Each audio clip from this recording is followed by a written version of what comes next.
আসসালামু আলাইকুম। Welcome back to cooking by Ibadat. চলে এসেছি নতুন আরেকটি রেসিপি নিয়ে। আজকে তৈরি করব কাঁচা আমের টক আচার। আর এই আচারটি আপনারা কোনো প্রকার রান্নার ঝামেলা ছাড়াই খুব সহজেই তৈরি করে নিতে পারবেন। আর ১ বছর পর্যন্ত সংরক্ষণও করে রাখতে পারবেন। তো চলুন দেখে নিই পুরো রেসিপিটি।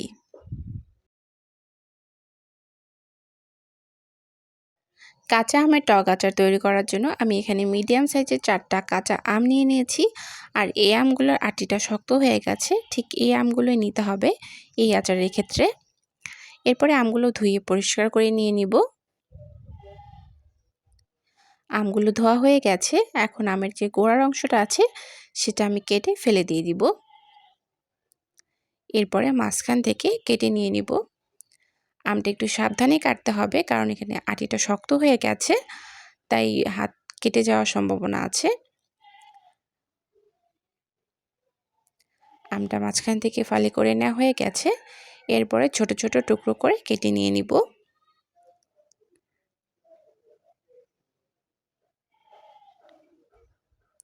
আর আমি এখানে আমটা খোসা সহই ব্যবহার করছি। তবে আপনারা যদি না চান খোসাটা সহ ব্যবহার করতে, তাহলে কিন্তু খোসাটা ছাড়িয়েও ব্যবহার করতে পারেন।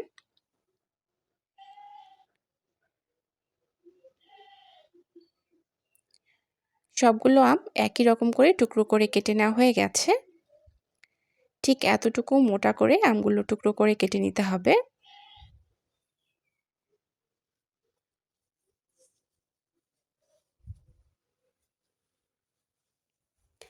এরপরে আমগুলো আমি একটা বড় বোলের মধ্যে নিয়ে নিয়েছি। এখন এখানে সবগুলো মশলা অ্যাড করে নিয়ে নিব। প্রথমে আমি এখানে ১.৫ চা চামচ দিয়ে নিচ্ছি লবণ। ২ টেবিল চামচ পরিমাণে দিয়ে নিচ্ছি সাদা সরিষা বাটা। এখানে যে কোনো সরিষা বাটাই আপনারা ব্যবহার করতে পারেন। ১ চা চামচ দিয়ে নিচ্ছি হলুদ গুঁড়া। ২ চা চামচ দিয়ে নিচ্ছি শুকনা মরিচের গুঁড়া।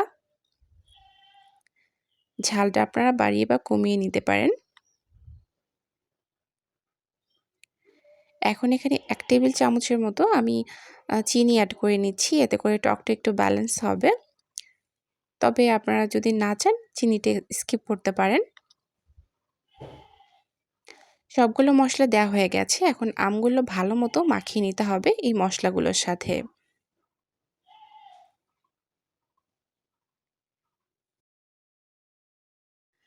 সবগুলো আমের টুকরোর সাথে যেন মশলাটা ভালো মতো লেগে যায়, ঠিক এরকম করে মাখিয়ে নিতে হবে। কোনো একটা অংশও যেন বাদ না পড়ে, নাহলে কিন্তু আচারটা খেতে ভালো লাগবে না। তো আমগুলো মাখানো হয়ে গেছে, সবগুলো মশলা কিন্তু ভালো মতো আমের সাথে মিশে গেছে।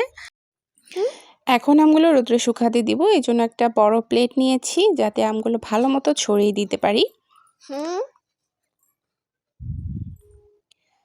আমগুলো পুরো প্লেটটার মধ্যে ছড়িয়ে দিয়ে দিব, যাতে সবগুলো আমের মধ্যে সমানভাবে রোদটা লাগে।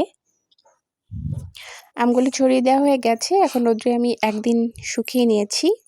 পুরো একদিন মানে সকাল থেকে বিকেল পর্যন্ত শুকিয়ে নিয়েছি। এরপরে বিকেলের দিকে আমি আচারটা তৈরি করব।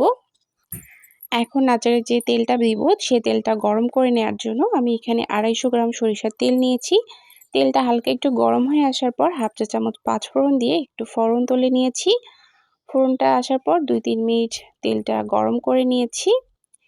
তেলটা গরম হয়ে গেছে, এখন তেলটা একটু ঠান্ডা করে নিতে হবে।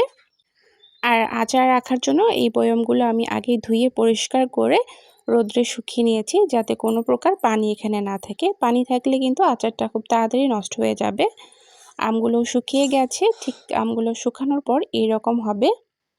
আমগুলো কিন্তু খুব বেশি শুকানো যাবে না, যাতে আমের রসটা আছে সেটা যেন রোদ্রের মধ্যে একটু শুকিয়ে আসে। ঠিক এইরকম করে শুকিয়ে নিতে হবে। এখন সবগুলো আম আমি বয়মের মধ্যে ভরে নিয়েছি, আর যে মশলাটা আছে সেটা কিন্তু রোদ্রে শুকানোর পর আম থেকে ঝরে গিয়েছিল। তো আমি ওই মশলাটা আমগুলোর উপরে দিয়ে নিয়েছি। তেলটাও ঠান্ডা হয়ে গেছে, এখন অল্প অল্প পরিমাণে তেলটা আমি বয়মের মধ্যে দিয়ে নিব।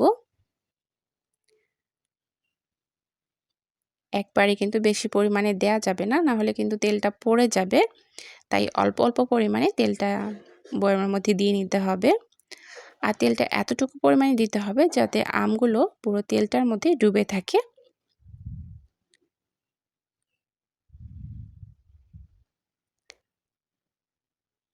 আমের মধ্যে তেলটা দেওয়া হয়ে গেছে। এখন আমি একটু পরিবেশন করে আপনাদেরকে দেখিয়ে দিচ্ছি।